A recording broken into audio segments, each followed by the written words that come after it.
If you want to feel hopeful about the food system we can build from today and into the future, today is the show for you. Hello, Stephanie. How are you doing? I am well. How are you, Alex? I'm very well, and I am so excited about this subject. I love that back-to-back shows are featuring female farming voices.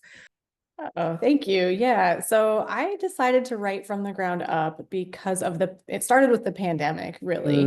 Mm, And I'm sure things in Australia weren't going as well either, but we here in the US, we experienced such a food system collapse during that time. The big, sprawling, nationalized, globalized food system in which we operate just really failed. We saw all the weaknesses in a top-down approach. We saw the kind of command and control of having a really big food corporations model that controlled the supply.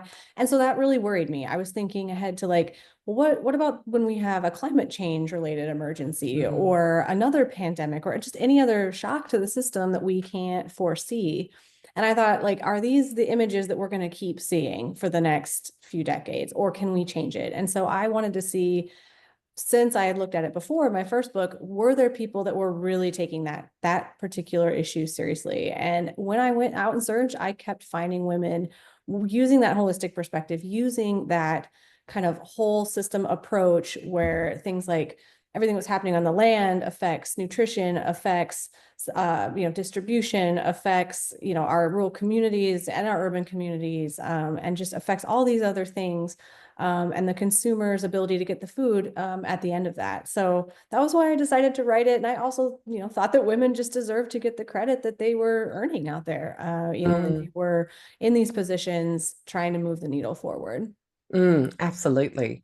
And I wanted to ask about the food system a little bit more before we dug into some of those individual stories, because a lot of people were really, crappy about having to be limited by well, like one thing of Yes. beef or, then seeing whole shelves. Here it was all the memes about the toilet paper and there being no toilet paper on the shelves. But for me, far more worrying was the fact that whole foods were just off supermarket shelves. And a lot of people don't realize why. Because if you look Mhm. at how much food exists in the world, there's plenty, even through a pandemic.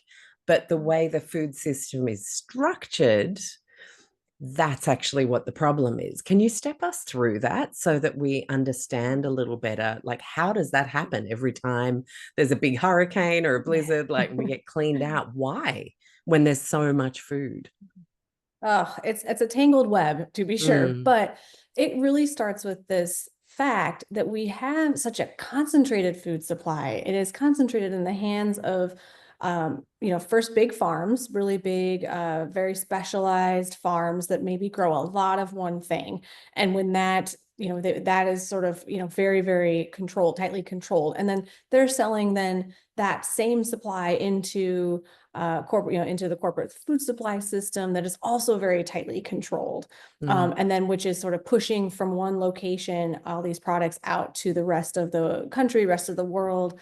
And so that's a system that's pretty fragile. It can get, if that's one supplier is, for example, experiencing like a COVID related output problem, like we saw here in the US, for example, COVID outbreaks, horrible outbreaks affecting our people working in our slaughterhouses, our meat supply. And so mm. if that's concentrated into major like factories, food processing facilities that are suddenly not off the grid, off are not Yes. And then operational. COVID sweeps through and, Yes. wipes a few people out. Yeah. God forbid Yeah. they die of it. But like, even if you're just down with a virus for a couple of weeks, that, can hit Right. you really hard. Yeah. And Mm, things like eggs that are time sensitive. Milk was a big one here, vegetables that were time sensitive. All of a sudden, when that demand dried up, the mm. farmers and the food suppliers just had nowhere to put it. So it just got dumped in many cases. They couldn't like reorient that system to get it where it needed to be. Places like food banks, places like, our emergency shelters or people just who had suddenly lost their jobs and were suddenly food insecure. So like that was a big problem as well. And our broken localized and regional food chains. People were like, all Yeah, right, let's if I talk can't, about that because a lot of people think, yeah. well, why aren't we all just trying to buy local more? But that's not always easy. Oh, it's not. And, here we have an issue where our local suppliers, though they're doing really great work out there and they're growing, but people are not always attuned to where to go to find them. And it's sort of how to access that food in an emergency. And so people were looking around saying, where's my local beef supplier? Where's my local produce supplier? And it's a lot I was proud of how people went to work to find that. And so I just feel like that was another issue that we don't have as robust of a local system as we could and we should, Mm, so that we can turn to people like that, and we don't have to go through those big delays or collapses of the distribution chain. We can go next door sometimes, yeah. literally.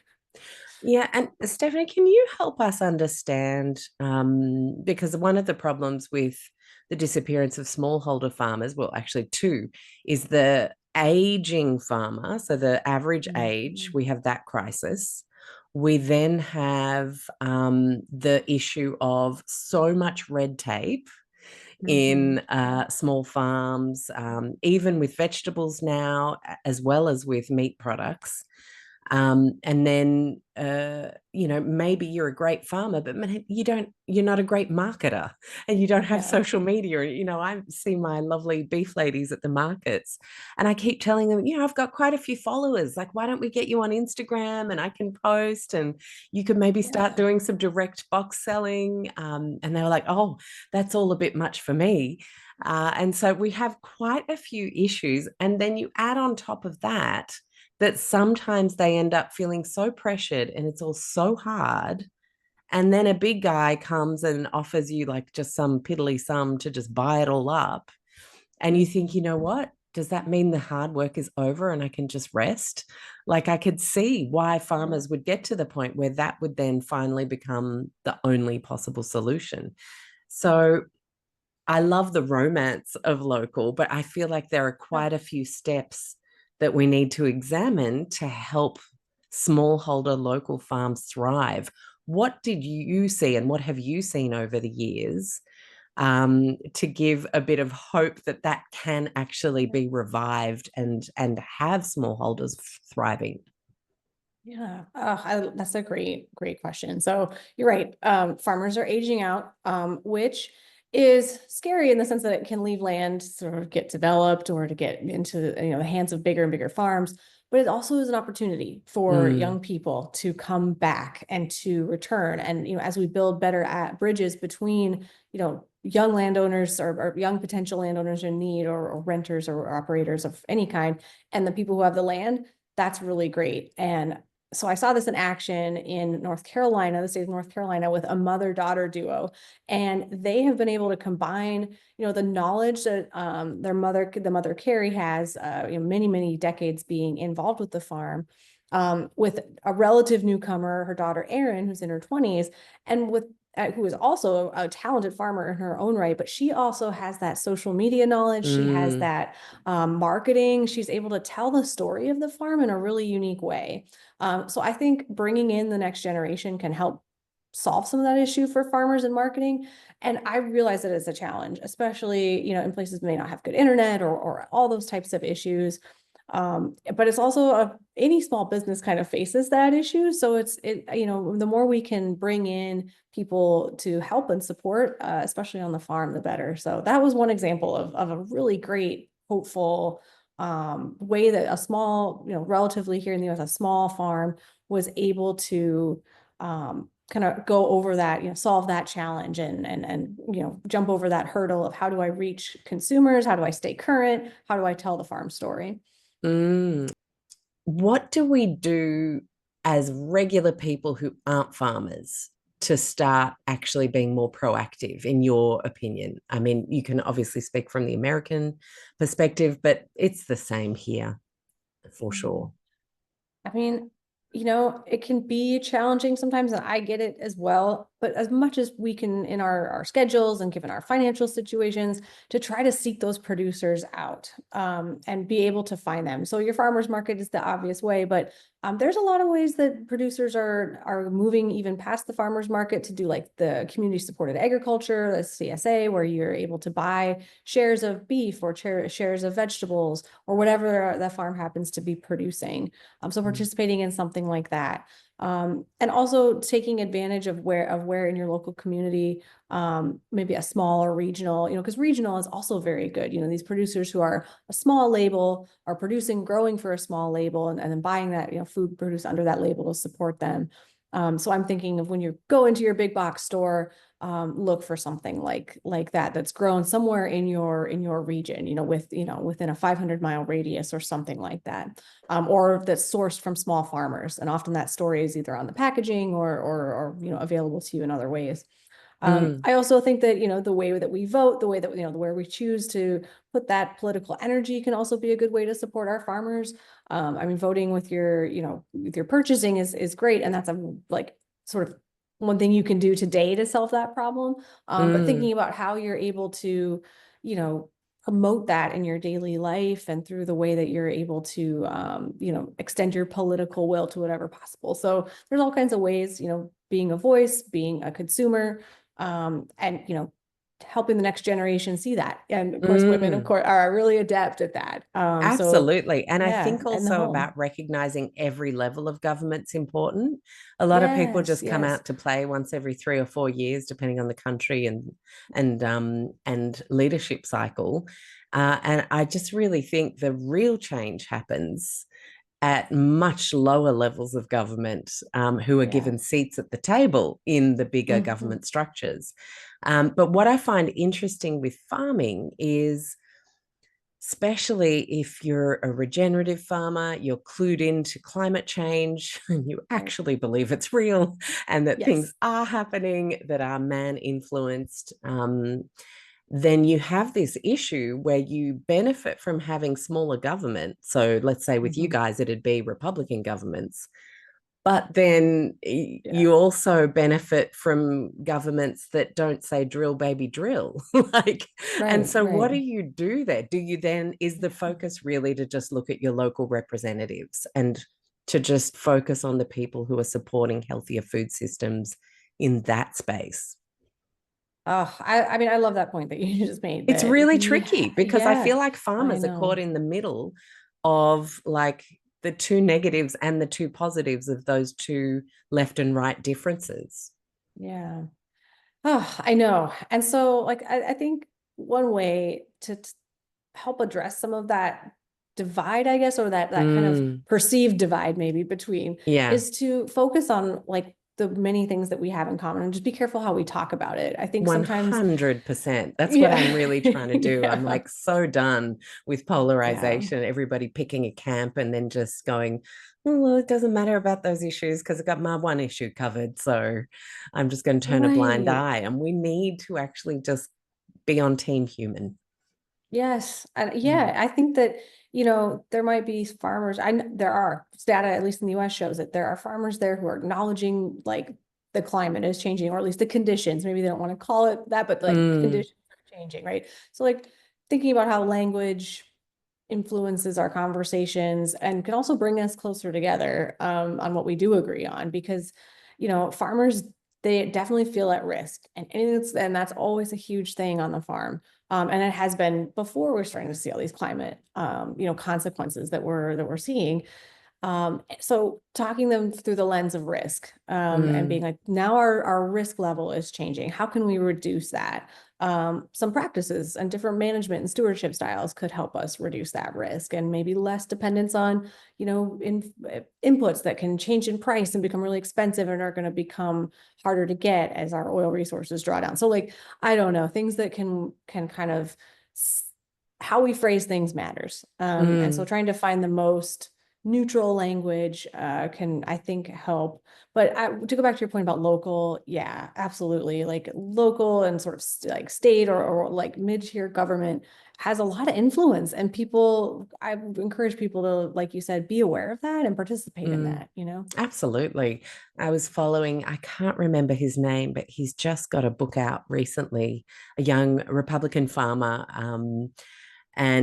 But he's now saying the whole like deportation thing is just going to kill Mhm. farms. Like, Yeah. like, so, and I Yeah. just love seeing these multi-perspective thinkers who are able to actually step out of politics identities and Yes. say, well, yes, I can believe in a more conservative style of government for me, for that person, but I can also see that this would be economically ridiculous if this actually happened. Right. And Yeah. it actually takes us all reading more than just headlines and following more than just influencers on socials to get our Yeah. political Yeah. understanding of issues and to go much deeper and wider. And I think when we do that, we can then accept different perspectives and Yeah. debate more effectively to get real solutions happening for farmers everywhere. Oh, yeah. Well, Mm. and it's like food is so urgent, you know? I mean, Yeah. that is something like that we don't really have the ability, I don't, or we don't have to, kind of let politics get in the way of our, of a stable food supply and a nutritious food supply that doesn't make Mm. our kids sick, that doesn't, harm our environment to the point where we can't produce food anymore. Like, it's such a like bipartisan common issue that once politics gets too much into it, I mean, it's just the risk level is intolerable just when it comes to, making sure that the next generation is well taken care of, but also we can just make sure everybody has that food that they need. So I Mm. know I would, what you said really resonates with me. Yeah. Yeah, I've been thinking about it a lot. And I think, if you are then a thinker about those things, we then have a duty to just keep conversations flowing and Yeah. neutral and multifaceted instead of just, ignoring whole sides of Mhm. arguments. Because I think COVID made us too scared of any other argument Mhm. on both sides. Mhm. I agree. And I'm just trying to be less scared. Yeah. I say this, and that's one reason when I was writing from the ground up, I was always, and one size fits none too, for that matter, I was always Mm, imagining an audience that came from a different, maybe political perspective than I do. And, specifically farmers, and even more specifically, my people in my family that, are probably going to disagree with some of the claims in the book, but that I would never want to alienate or would never want to like mm. shut out of the conversation. So I tried as much as with my writing to inhabit that space whenever possible, and sort of make it, try to be persuasive through storytelling, but also not judgmental through, language or tone or any of those things, or Oh, well, that choosing to definitely sort of, comes yeah. through. You did a beautiful I hope job. I so. think anyone would read that and feel where those farmers' stories were coming from and feel what the implications are for all of us if we don't join Team Human when it comes to the food Mhm. system. Yeah. Yeah. Yeah. So let's talk about some of the women that you highlight in this book. Yes. Who would you like to start with? Like, I'm just going to throw that over to you. There's such powerful stories. Yeah. Oh, thank you. I just so I can sort of talk about someone that I haven't talked about in some of these appearances before. Mm. So yeah, so there's a company in California. They're called Veritable Vegetable, and they're run by three women who have basically been with this company since the 70s and the Oh, 1970s. And wow. and they're incredible. So they've been doing this work for a long time, and they run the company now. They're the three people in charge of the owners of the company. And it's like it's women owned. It's primarily a female workforce. And it just sort of has evolved that way organically over the years. And they really do a great job of prioritizing the farmers that they work with, long-term relationships, fair and economically responsible relationships that are not just sort of a extractive, can we get what's the lowest price we can pay our producers?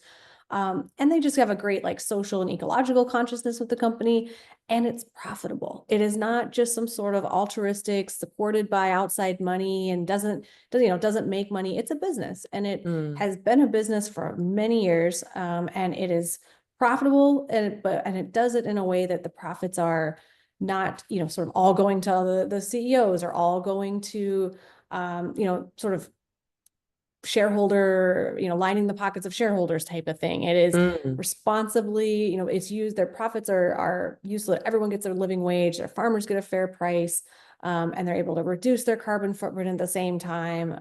And so I thought that their story was really inspiring because to me, it's really convincing Mm. about how this holistic mindset can stand the test of time. And it can work in our, very capitalist society here. 100%. And it actually made me think a lot of the Bronner family with their soaps Yeah, and yeah, how yeah, yeah. they have the cap of the five. I think executives can only earn 5 times per hour what the lowest paid full-time worker earns per hour. And so they cap that. And so they then have this fantastic cash to use in the community for different projects, even like creative projects. It doesn't even have to be activism all the time. It can be setting up an outdoor cinema for the summer and just making the Yeah, community better. And I think yeah, imagine if businesses beyond the kind of like social responsibility department that kind of ticks a few boxes to look like we're doing good things on, right. XYZ Cancer Day or this, sustainability day where we all bring our own reusables to the Yeah. office. Like that seems to be often quite tokenistic. But if you build a system that is literally geared to then have a committee that decides what community projects do we want to invest in to make our communities stronger, safer, better, more fun. Like Yeah. imagine if every company was wired like that. I love that story of Yeah. those women. And it's possible. We actually just have to start knowing who they are and then supporting Mhm. the ones who are doing it a great way. Yeah. No, 100%. Mm, I love that one. So mm, thanks for yeah. asking. Oh no, so good. And so what about a regenerative example where someone has had to transition land, like you mentioned, Oh, yeah. expensive fluxing prices of chemical inputs. I think that's something that farmers are often not stepped through. And because you're just so Mhm. used to doing it for so long and because it's so hard and such long hours, you don't have much time to work on your business. You're already like you're in it 70 hours a week. So it's very easy to understand why people would just continue doing it the way they've always done it. But then if you just had enough time to step back, right? It's only a generation and a half or so that has been doing it that way. Mhm. Oh, yeah, I love this question too. Mm. So in one of the chapters, I highlighted a woman named Susan Jaster. She is uh working within the research community and also just like what we call here in the United States the extension service, which is basically like a land grant university program, offers programming to help farmers in many different ways. But she's really used her job and her role in there to help farmers transition and just provide advice for, especially when transitioning from more industrial methods to more regenerative. So she helped a family that had been farming in Missouri, row crop farming, corn and soybeans, genetically modified, full on chemical, production here.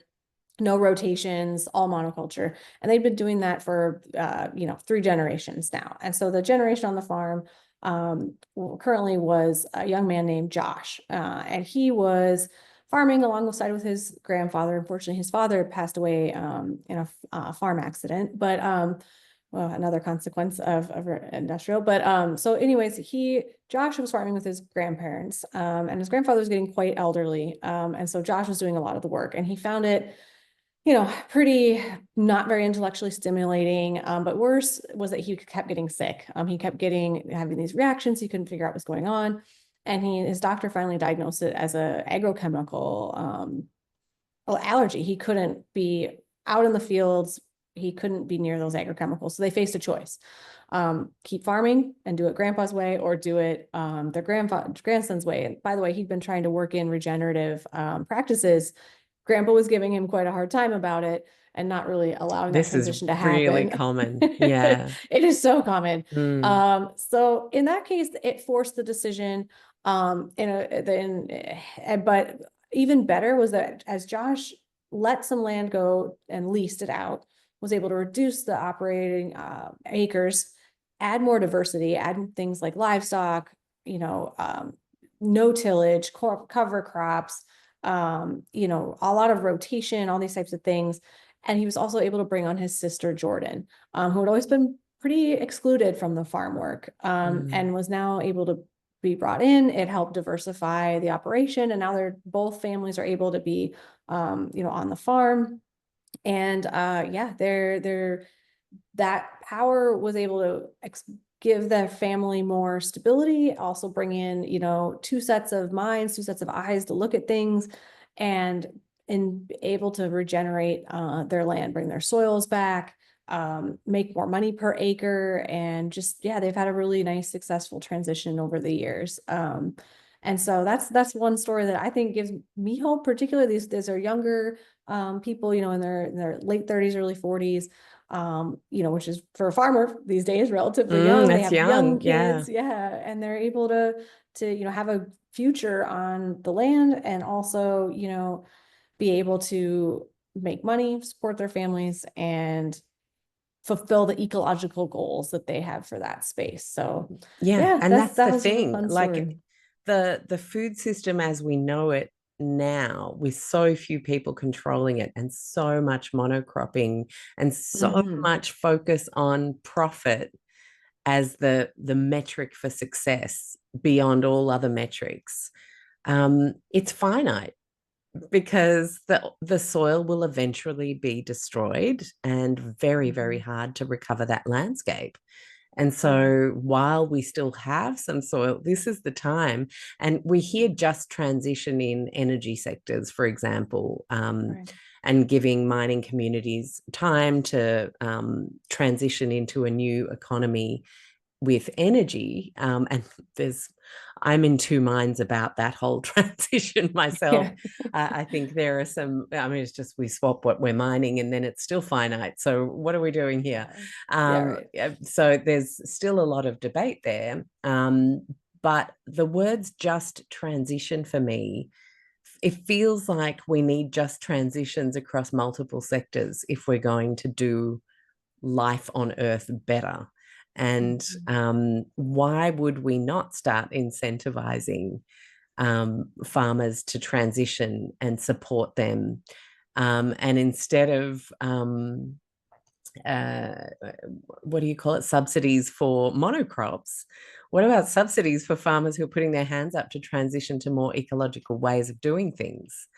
I know in your country, things like Citizens United make that very hard because of the Yeah. lobby structure and the influence of corporations on government.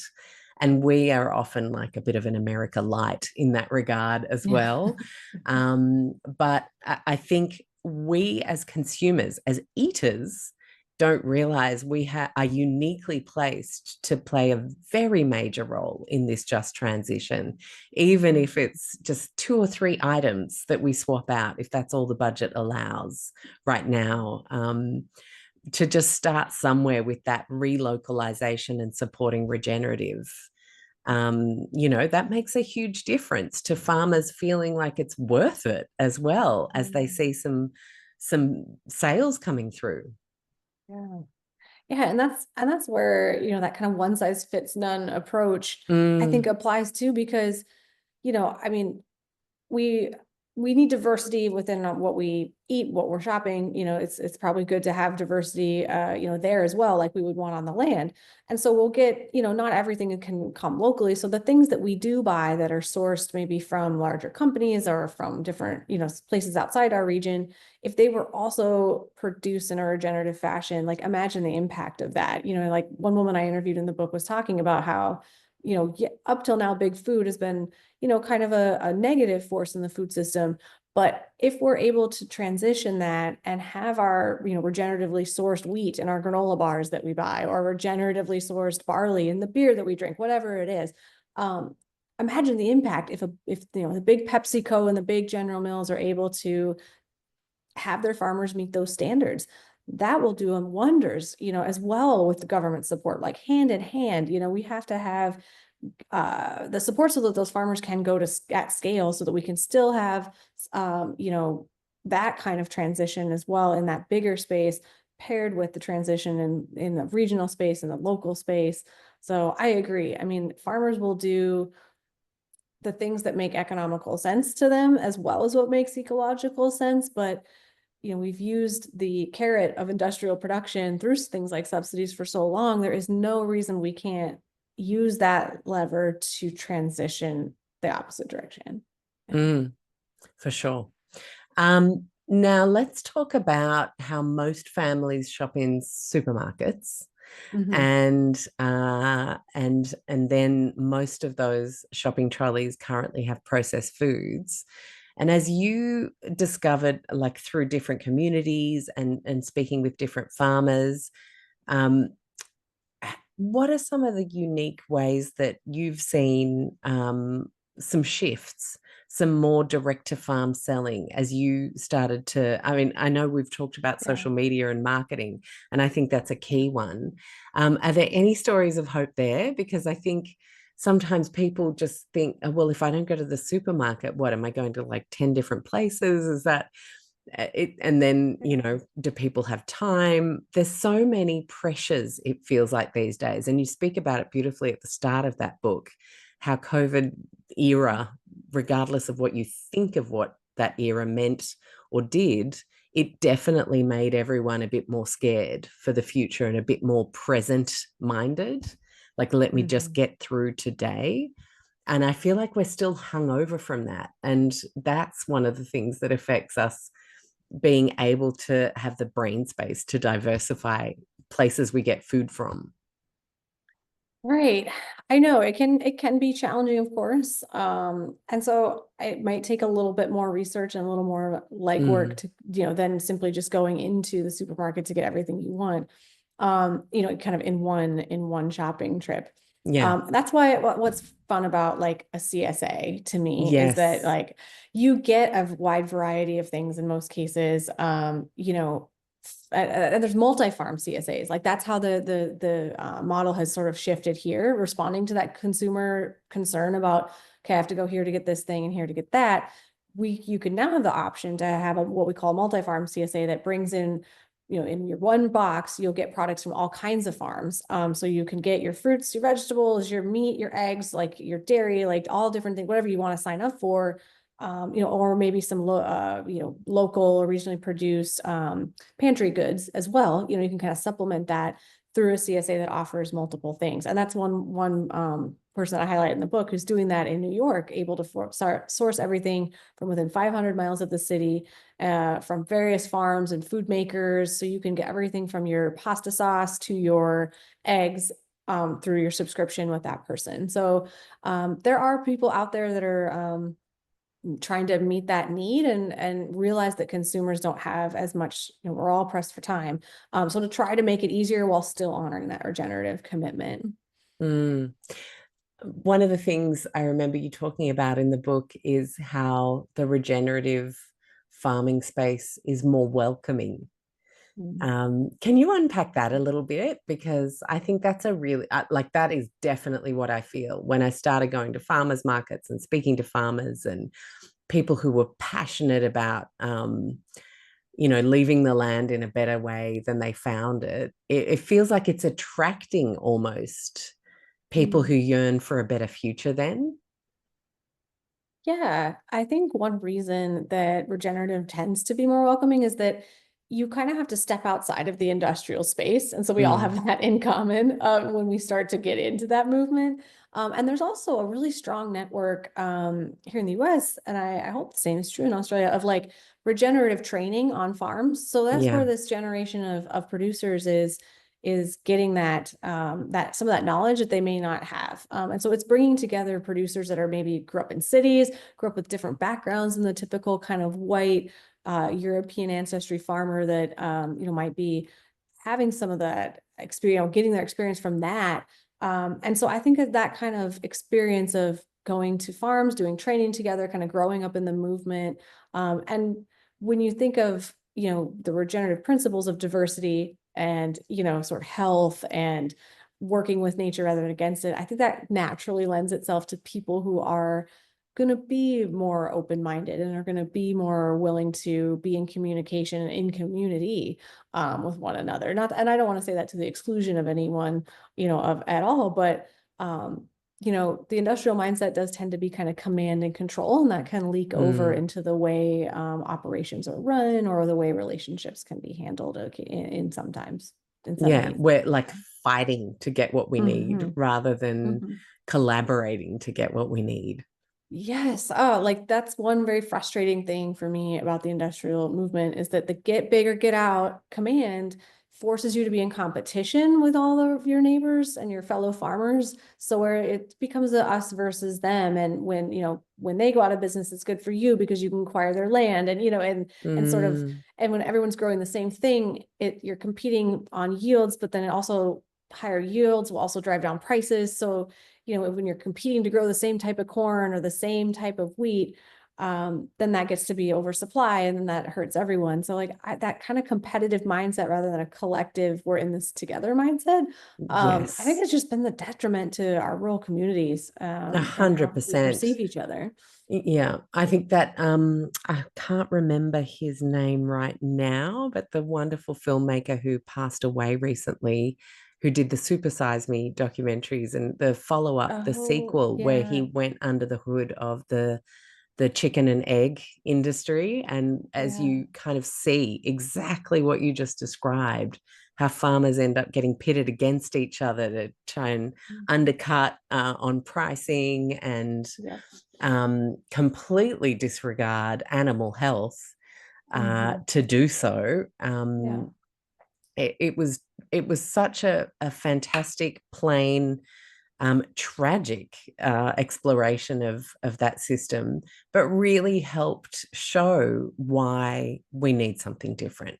That's not good Yeah. for anyone. If you hate your Yeah. neighbor because they got the sale to the big guy and you didn't, and and then Right. you hate your life because you're always sick because you don't even realize why the agricultural chemicals are getting you. Yeah. And like, let's not forget that you might not consciously think that it's playing on you, that the animals you're caring for are unwell, Mhm. and there's another dead one. Like, it just might become so normal that you don't even realize that somewhere deep down it's really hurting your soul to live in that environment and see that at work every day. And I think you don't meet too many regenerative farmers with thriving businesses who have these sadnesses or emotional Mhm. cutoff kind of vibes, the Yeah. way you often see in larger industrial spaces. It's like you can't Yeah. afford to connect to nature because if you did, you'd almost fall apart at the Mm. reality of the situation. Yeah. Yeah. Wow. It's absolutely true. That Mm. resonates because, and I think that's why a lot of young people who maybe have grown up on farms or have the opportunity to farm don't really want to do it. I mean, Mm. it can be a bit depressing. It can be a bit monotonous. It can be, yeah, you have to shut off that emotional side of yourself, especially if you're working with livestock in some cases. So, yeah, I mean, regenerative does offer a more vibrant existence. I think something that kind of Mm. honors the not only the land, but also kind of you as a human being and your family. And And your smarts and yeah, your ability to yeah. read the land becomes so important. Oh yeah, I one farmer I interviewed for my last book. He says we have too many D students on the farm.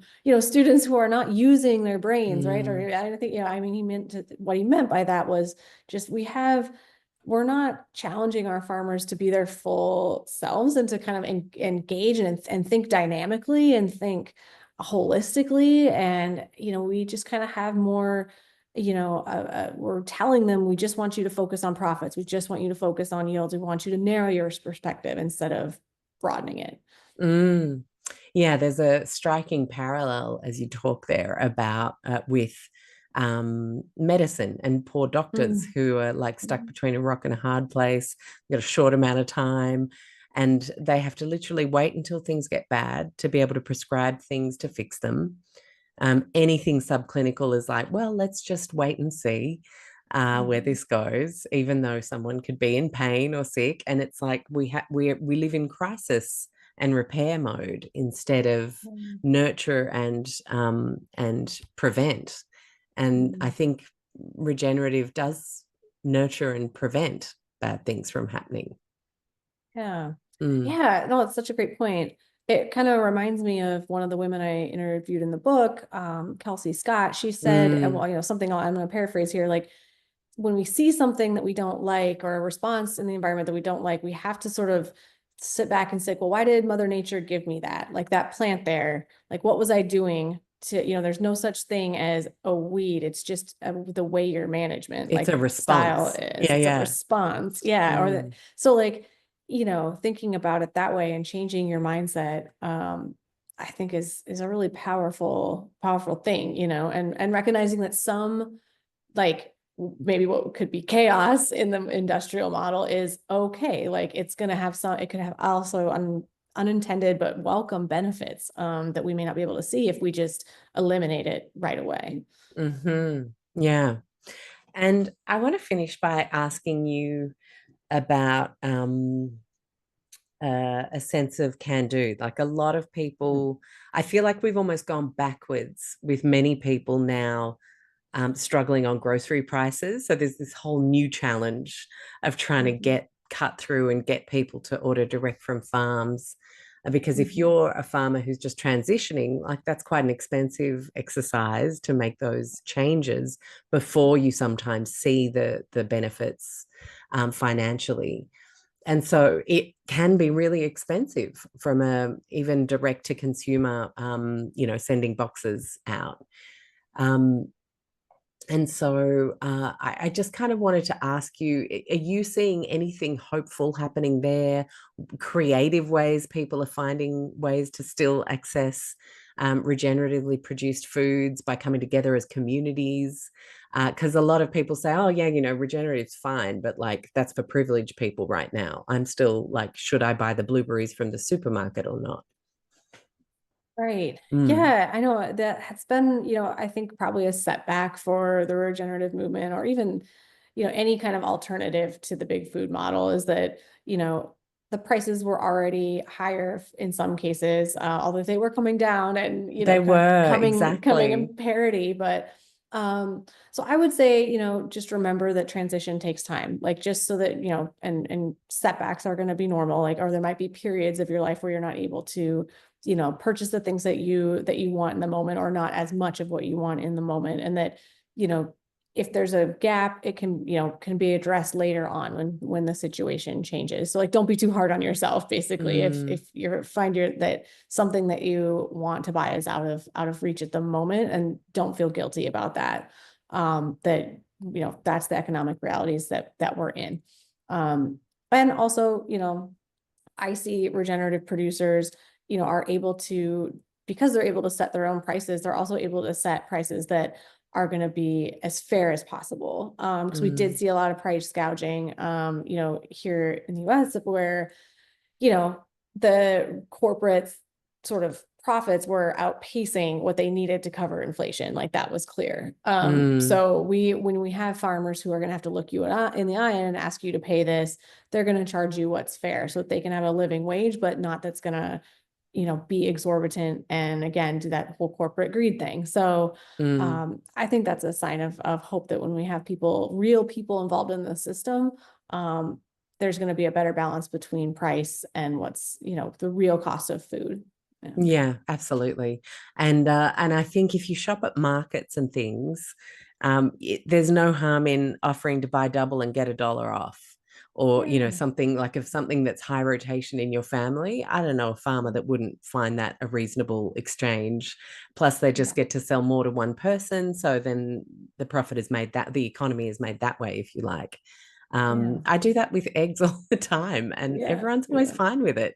It's not, Yeah. I'm not saying like, can I have like two $8 egg dozens for like $10 or nothing ridiculous, but Yeah. just like times it by two minus $1. And if it's over $15, no one's ever said no. So to actually just have like light chat about, like, is it Yeah. flexible? Could it be $1 off if I got double?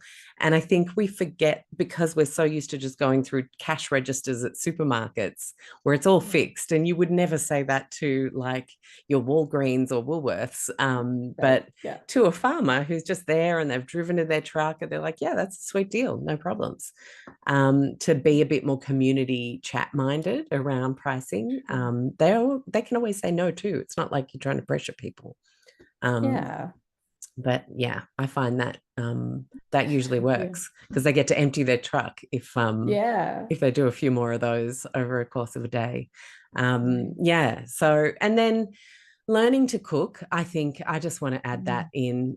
If you can cook, you are way more resourceful and the price of your meals comes down. People who Absolutely. have to follow recipe books and buy all the ingredients and they follow everything step by step, that's the most expensive way and most stressful, in my opinion, way to cook. And like being able to just rustle things up with a couple of things you got at a market, a couple of pantry items, bring it all together with a slow cook. You usually can produce delicious things that don't have to be ridiculously expensive per person as well. I think I notice whenever I'm able to really save cash is the weeks where I go, let's just cook from what we actually have and be a bit more resourceful instead of Yeah. always buying new stuff. And that Yeah. way I can actually make more of my spend regenerative sources. Yeah. Yeah. And when you do that, you're controlling the nutrition, which is such a great thing Yes. because the only thing going up faster, I think, than, I mean, this is just a hyperbole, but the only thing going up faster than food prices is healthcare. So, Mm, thinking about how that nutrition can save you money down the line, through better health, better nutrition. I just try to think about that too. And how can I feed my body in a way that will help me not have to be in that kind of medical complex later on as much as possible. So I hope people think absolutely. about that too. Yeah. Nurture and prevent. It Yeah. works Yeah. across everything. Stephanie, it's Yeah. been so lovely chatting with you. Your book was so beautiful, and you are an amazing writer, I might just say. Like, I Thank you. honestly felt like, and in times I was getting lost in a novel rather than a Oh, nonfiction with the way you describe landscapes and things. It was really lovely. So, thank you for your work and for elevating the voice of female farmers in from the ground up. thank you for having me. It's been delightful. Thank you. You're welcome. Mhm.